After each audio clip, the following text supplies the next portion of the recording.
रात के 2 बज रहे थे। फोन की रिंग बजती है। 26 साल का आनंद नींद से जाग बड़ा खुश होकर फोन को रिसीव करता है।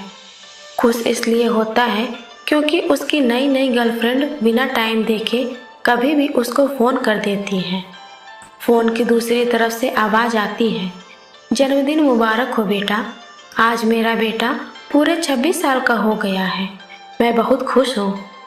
माँ की आवाज़ सुनते ही आनंद के चेहरे के एक्सप्रेशन बदल जाते हैं। वो गुस्से में बोलता है, माँ तुझे समझ नहीं आता क्या? इतनी सी बात के लिए मेरी नींद खराब कर दी। यह बात तो तू मुझे सुबह भी बोल सकती थी। इतना कहकर वह फ़ोन काट देता। थोड़ी देर बाद फिर से फ़ोन की रिंग बजती है। आनंद फिर से फ़ोन उठाता है और इस बार फ़ोन पर पापा होते हैं। आनंद इस बार आराम से बात करता है। थैंक यू पापा, आपने मुझे बर्थडे विश करने के लिए फ़ोन किया, वो भी इतनी रात को। पापा कहते हैं, नहीं बेटा, मैंने तुम्हें मुबारकबाद देने के लिए नहीं बल्कि ये बताने के लिए फ़ोन किया है कि तुम्हारी माँ बिल्कुल पागल है।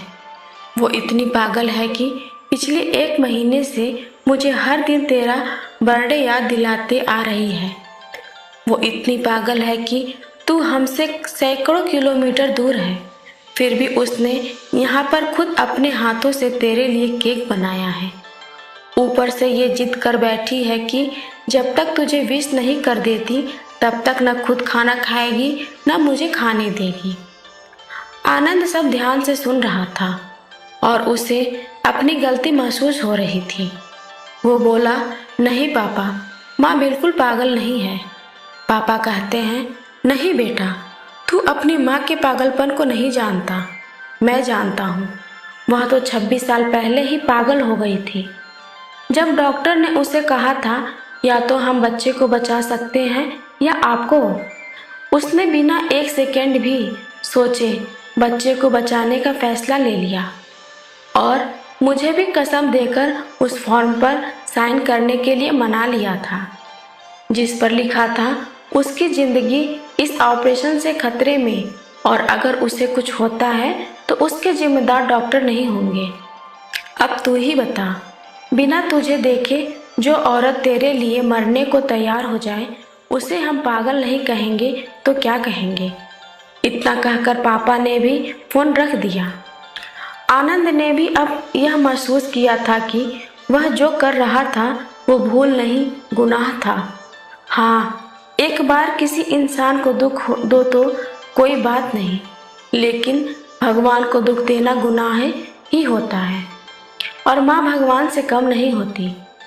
पश्चाताप के आंसू उसकी आंखों से बह निकले।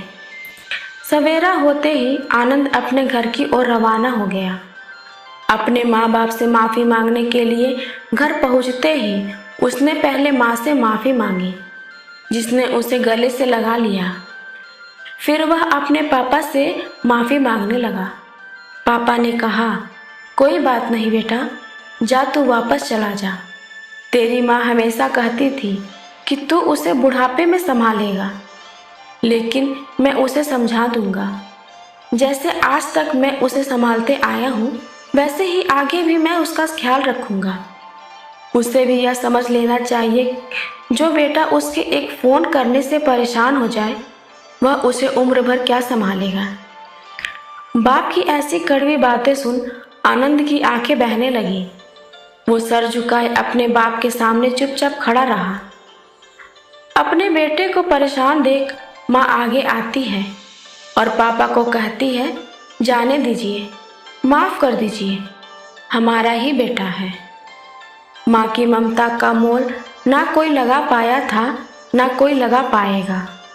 9 महीने प्रसव की पीड़ा सहन करके हमें नई जिंदगी नई दुनिया में लाने वाली माँ ही हमारी हर गलती को माफ़ कर सकती है। दोस्तों, आपको यह कहानी कैसी लगी कमेंट में ज़रूर बताएं।